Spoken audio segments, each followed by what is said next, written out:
தளபதி விஜய் ஏன் பகிரங்க மன்னிப்பு கேட்டார்? டிவிகே பிரச்சார ரகசியங்கள். வணக்கம் நண்பர்களே. தமிழ் சினிமா மட்டுமின்றி அரசியலிலும் பெரும் தாக்கத்தை ஏற்படுத்தி வரும் தளபதி விஜய் அண்மை காலமாக பொது மேடைகளில், குறிப்பாக தனது தமிழக வெற்றி கழகம் பிரச்சார கூட்டங்களின் போது பல முறை மன்னிப்பு கோரி வருகிறார். ஏன் இந்த மன்னிப்புகள்? என்ன நடந்தது? விரிவாக பார்ப்போம். விஜய் தனது அரசியல் பயணத்தை தொடங்கிய பிறகு மக்கள் மத்தியில் தன்னை நிலைநிறுத்திக் கொள்ளும் முயற்சியில் ஈடுபட்டுள்ளார். அவரது மன்னிப்புகள் சில சமயங்களில் எதிர்பாராத நிகழ்வுகளாகவும், சில சமயங்களில் அது ஒரு அரசியல் வியூகமாகவும் பார்க்கப்படுகிறது.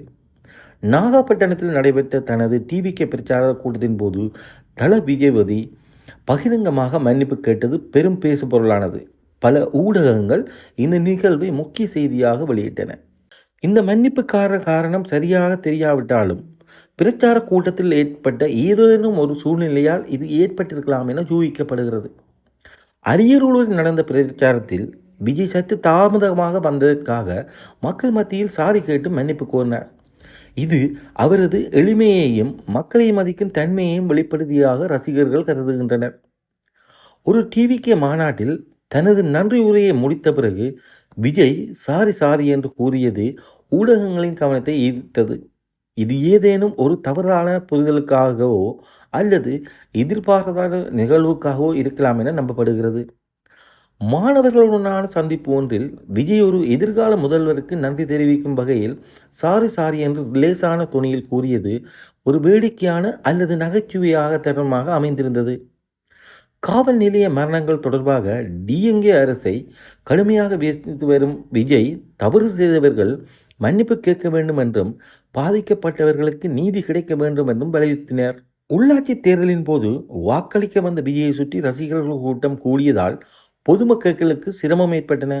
இதற்காக விஜய் பகிரங்கமாக மன்னிப்பு கேட்டார். நடிகர் சவுந்தரராஜன் ஒரு நேர்காணலில் தளபதி விஜய் என்னிடம் மன்னிப்பு கேட்டார் என்று குறிப்பிட்டிருந்தார். இது விஜயின் தனிப்பட்ட வாழ்வில் நடந்த ஏதாவது ஒரு நிகழ்வாக இருக்கலாம். விஜயின் இந்த தொடர்ச்சியான மன்னிப்புகள் அவரது அரசியல் பாணியில் ஒரு பகுதியாக பார்க்கப்படுகின்றன. இது மக்களை சென்றடையவும் அவரது பிம்பத்தை வலுப்படுத்தவும் உதவுகிறதா என்பதை பொறுத்திருந்துதான் பார்க்க வேண்டும். உங்கள் கருத்துக்கள் என்ன? விஜயின் இந்த மன்னிப்புகள் குறித்து நீங்கள் என்ன நினைக்கிறீர்கள்? உங்கள் கருத்துக்களை கமெண்ட் பகுதியில் பகிர்ந்து கொள்ளுங்கள்.